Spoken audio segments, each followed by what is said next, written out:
Au chapitre économique, retenez que la RDC est prête pour la modernisation de la zone libre-échange continental africain à travers la DGDA, service technique du gouvernement. Le pays met en place des concessions ou offres tarifaires qui sera soumis à la Commission de l'Union africaine afin d'arriver à la création de ce vaste marché en Afrique.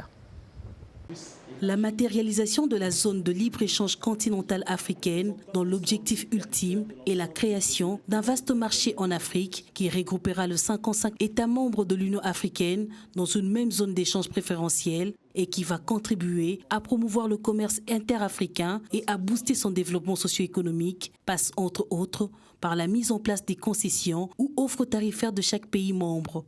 Les concessions tarifaires de la RDC, élaborées et préparées par la DGDA, service technique du gouvernement en la matière, devront être validées par les services publics intervenants dans le commerce international avant d'être transmis au gouvernement, puis ensuite soumis à la Commission de l'Union africaine. La liste de produits à libéraliser, elle représente 90% des marchandises reprises dont le tarif douanier à l'importation.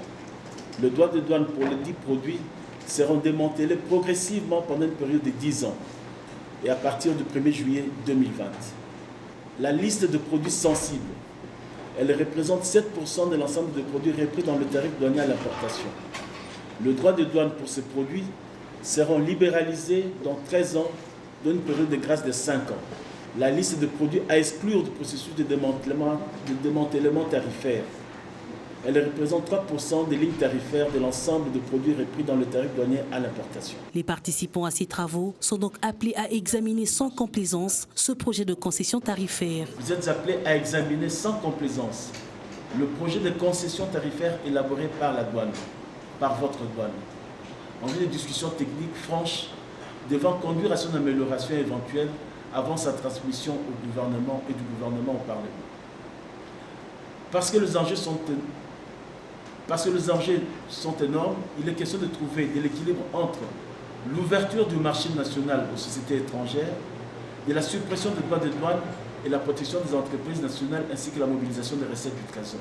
Ce projet d'offre tarifaire présenté par la DGDA a été élaboré conformément aux modalités arrêtées par le Conseil des ministres de l'Union africaine et à la méthodologie recommandée à cet effet.